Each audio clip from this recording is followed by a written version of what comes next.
Assalamu alaikum everyone, this is Sayyid Tahir Imam and you are watching my YouTube channel English with Sayyid. Hopefully you all will be well and good and enjoying your lives. Today we are going to discuss figure of speech and the grammar portion. Figure of speech वैसे तो बहुत से हैं, almost 29 के करीब हैं approximately, लेकिन आज 9th और 10th के सिलेबस को लेते हुए स्पेशली हम जो डिस्कस करने जा रहे हैं चार चीज़ें जो क्लास 9th में मौजूद हैं वो हैं सिमिली, मेटाफर, पर्सोनिफिकेशन और एलिट्रेशन। आज हम फिगर ऑफ स्पीच में से इन चार काइंड्स को वन बाय वन डिस्कस करेंगे। So let's start. If you are new on the channel please subscribe it, like and share the video. Okay, first of all we have simile. Simile को उर्दू में कहते हैं तशबीह। सबसे पहले इसकी definition देख लेते हैं कि तशबीह क्या होती है। A figure of speech in which two apparently unlike things are compared. ज़ाहिरी तौर पे जो दो अनलाइक थिंग्स होती हैं, जो दो मुख्तलिफ चीज़ें होती हैं, उनको हम कंपेयर करते हैं, उनको आपस में हम मुवाजना करते हैं। Usually in a phrase introduce by like और एस। आम तौर पर सिमिली के अंदर क्या चीज़ आती है? लाइक एस, यानी हम दो मुख्तलिफ चीज़ों का आपस में कंपैरिजन करते हैं उनकी किसी अच्छाई, बुराई, खूबी, खामी की वजह से। और कौन से वर्ड यूज़ होते हैं आम तौर पे इसके अंदर? लाइक और एस। एग्जाम्पल्स दी हुई हैं हमारे पास। Is as fat as a horse, वो इतना तेज़ है जितना घोड़ा। He is fat like an elephant, वो हाथी की तरह मोटा है। Ahmad is brave like a lion, Ahmad शेर की तरह बहादुर है। एज स्वीट एज हनी, इतना मीठा जैसे शहद। अब यहाँ पे ये जो चार एग्जांपल्स दी हुई हैं आप इसमें देख सकते हैं कि चारों में एज और लाइक का इस्तेमाल किया गया है। जैसा कि फर्स्ट में आप देख सकते हैं यहाँ पे एज यूज़ हुआ है, सेकंड में लाइक यूज़ हुआ है, थर्ड में लाइक यूज़ हुआ है और चौथे में दोबारा से एज यूज़ हुआ है। मतलब हम किसी चीज़ को किसी के जैसा करार देते हैं, उसकी किसी खूबी, खामी, अच्छाई, बुराई कुछ भी हो सकता है। मतलब हम उस ख़ास चीज़ की वजह से दो मुख्तलिफ़ चीज़ों का आपस में कंपेयर कर रहे होते हैं, मुवाजना कर रहे होते हैं। जैसे घोड़े की तरह तेज़। अब आपको पता है घोड़ा भी तेज़ दौड़ता है, तो जिसको कहा जा रहा है कि वो घोड़े की तरह तेज़ दौड़ता है, मतलब उसकी जो रफ्तार है वो तेज़ है। जब हम कहते हैं he is fat like an elephant, हाथी की तरह मोटा है, इसका मतलब कि जैसे हाथी जिस हालत में मोटा होता है वैसे वो भी मोटा है। जब हम कहते हैं Ahmed is brave like a lion, Ahmad शेर की तरह बहादुर है, तो अब बहादुरी की वजह से उन दोनों का आपस में कंपैरिजन किया जा रहा है। तो दो मुख्तलिफ चीज़ों का आपस में लाइक और एस की मदद से, ये की पॉइंट्स हैं, इसको ध्यान में रखना है। लाइक और एस, लाइक और एस लगा होगा तो हम समझ जाएंगे कि ये क्या चीज़ है? सिमिली, यानी कि तशबीह। नेक्स्ट है हमारे पास मेटाफर। मेटाफर को उर्दू में कहते हैं इस्तारा। इस्तारा फ़ारसी के लफ्ज़ से लिया गया है, इसका मतलब होता है मुस्तार लेना यानी उधार लेना। तो इसकी डेफिनेशन हम देख लेते हैं। A figure of speech in which comparison is made between two unlike things, दो मुख्तलिफ चीज़ों के दरमियान मुवाजना किया जाता है। सेम टू सेम वही चीज़ है जो सिमिली में हमने देखा। सिमिली में आप देख सकते हैं कि यहाँ पे दो मुख्तलिफ चीज़ों का कंपैरिजन हो रहा था, अब यहाँ पे भी दो मुख्तलिफ चीज़ों का कंपैरिजन हो रहा है। फ़र्क क्या है दोनों के अंदर? कि सिमिली के अंदर लाइक और एस था, जबकि मेटाफर के अंदर लाइक और एस नहीं है। लाइक और एस के बगैर होगा तो वो मेटाफर बन जाएगा, अगर लाइक और एस होगा तो वो सिमिली हो जाएगा। एग्जांपल्स हैं he is a horse, he is an elephant, Ahmed is a lion, he is honey. मतलब यहाँ पे डायरेक्ट उसका नाम लेने की बजाय, उस खूबी का नाम लेने की बजाय उसको ही डायरेक्ट वही कहा जा रहा है। जैसे सिमिली में था कि वो घोड़े के जैसा तेज़ दौड़ता है, घोड़े के जैसा। अब यहाँ पे क्या है? वो घोड़ा है, वो हाथी है। अहमद शेर है, वो बहुत मीठा है। मतलब यहाँ पे हम उन खूबी या खामी, अच्छाई, बुराई जो भी चीज़ है उसको डायरेक्टली उस बंदे को उधार लेके दे रहे हैं, मुस्तार लेके दे रहे हैं। तो ये इस वजह से ये क्या कहलाता है? मेटाफर, यानी कि इस्तारा।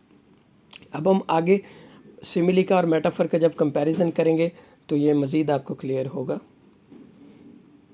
देखें यहाँ पे सिमिली और मेटाफर का कंपैरिजन किया गया है। एग्जांपल्स को देख लें, डेफिनेशंस पहले भी डिस्कस हो चुकी हैं। एग्जांपल्स में देखें, फर्स्ट में वो कह रहा है he is as fast as a horse, वो ऐसे तेज़ है जैसे घोड़ा, मतलब उसकी रफ्तार इतनी तेज़ है जैसे घोड़ा। अब यहाँ पे उसको क्या कहा जा रहा है? ही इज़ अ हॉर्स, वो घोड़ा है। ठीक है। नेक्स्ट एग्जाम्पल में आ जाए, ही is fat like an elephant, वो हाथी की तरह मोटा है। और यहाँ पे मेटाफर में क्या है, ही इज़ एन एलिफेंट, वो हाथी है। अब आप जब किसी को कहते हैं मजाक में वैसे वो देखो हाथी जा रहा है, तो अब हाथी से मुराद क्या होगा कि आप उसको हाथी क्यों कह रहे हैं, उसके मोटापे की वजह से कह रहे हैं, उसकी हैवी बॉडी की वजह से, उसके वेट की वजह से उसको कह रहे हैं। तो इसी तरह थर्ड एग्जाम्पल को देख लें, Ahmed is brave like a lion, शेर की तरह बहादुर है। जबकि मेटाफर में उसको डायरेक्ट आप क्या कह रहे हैं, Ahmed is a lion, Ahmad शेर है। अब अहमद तो एक इंसान है, जबकि शेर तो एक जानवर है। लेकिन हमने जानवर को जो उसकी क्वालिटी की वजह से उसका नेम जो है वो क्या ले लिया है, उधार ले लिया है, मुस्तार ले लिया है, मेटाफर के तौर पे यूज़ कर रहे हैं। तो मेरा ख्याल है यहाँ से आपको क्लियर हो जाना चाहिए कि both are the same things, but the difference is कि सिमिली के अंदर लाइक और एज का इस्तेमाल होता है और मेटाफर के अंदर लाइक और एज का इस्तेमाल नहीं होता है। अगर मेटाफर में भी लाइक और एज लगा देंगे तो फिर वो क्या बन जाएगा, सिमिली। और अगर लाइक और एज नहीं होगा और दो मुख्तलिफ चीज़ों का आपस में कंपैरिजन हो रहा होगा तो फिर वो क्या बन जाएगा, मेटाफर। डेफिनेशन यहाँ तक सेम है कि कंपैरिजन करता है दो अनलाइक थिंग्स का, लेकिन फ़र्क क्या होगा सिमिली और मेटाफर में, सिमिली में लाइक और एज और मेटाफर में लाइक और एज नहीं होगा।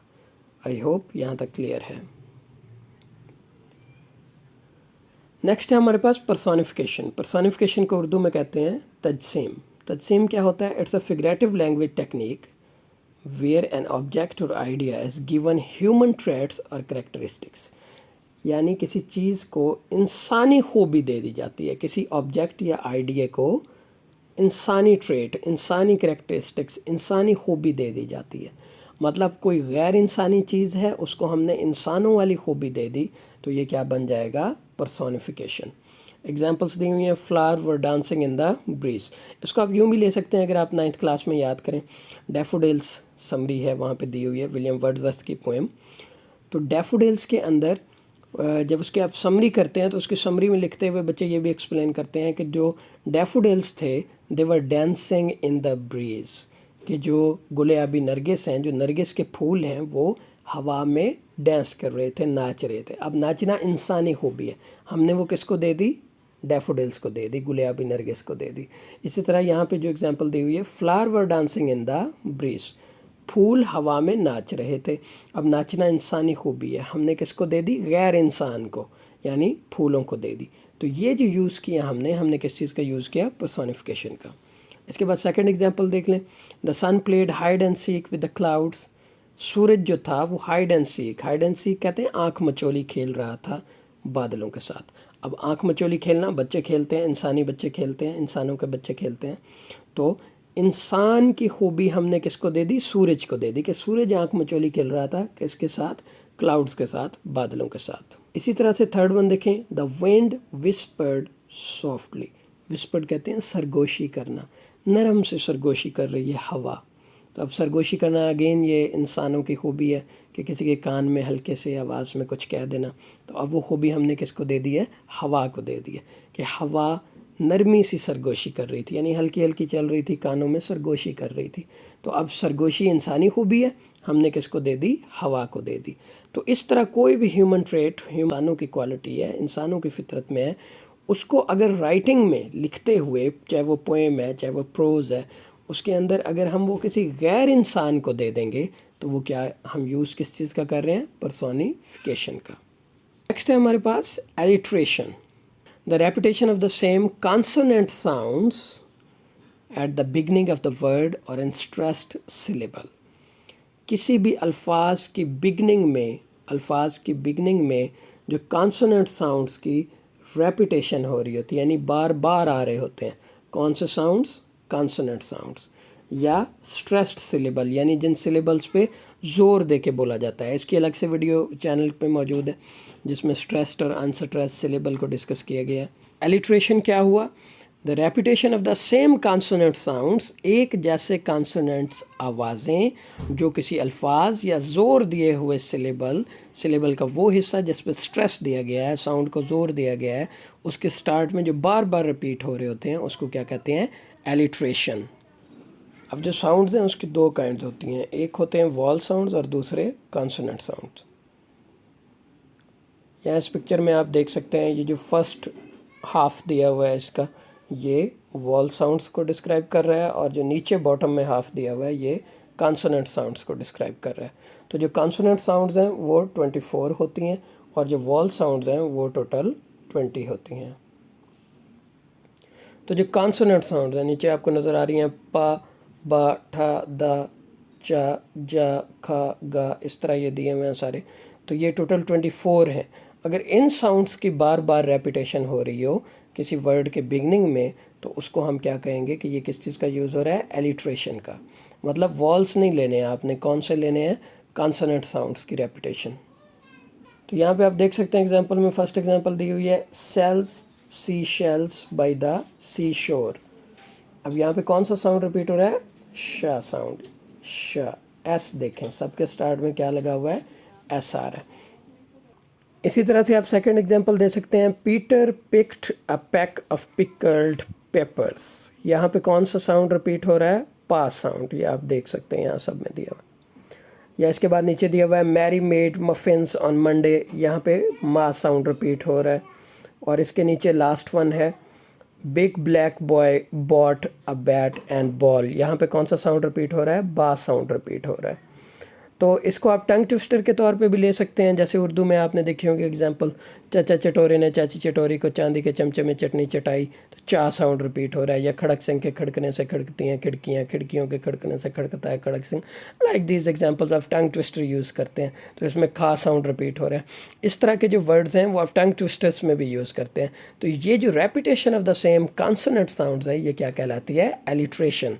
जहन में रखना है कौन से साउंड्स हैं, कॉन्सोनेंट साउंड्स हैं। कॉन्सोनेंट साउंड्स आपको अभी बता चुके हैं। दीज द बॉटम 3 जो रोज़ हैं ये किसको शो कर रही हैं, कॉन्सोनेंट साउंड्स को। इनके यूज़ से ये कॉन्सोनेंट्स और वॉल साउंड्स के ऊपर भी एक वीडियो है, अलग से लेक्चर है, तो उसमें आपको ये मज़ीद क्लियर हो जाएगा। तो कॉन्सोनेंट साउंड्स की रेपिटेशन क्या कहलाएगी, alliteration. Okay, that's all for today. Thank you very much. If you have any question, you can ask in the comment section, and don't forget to subscribe the channel. Thank you very much.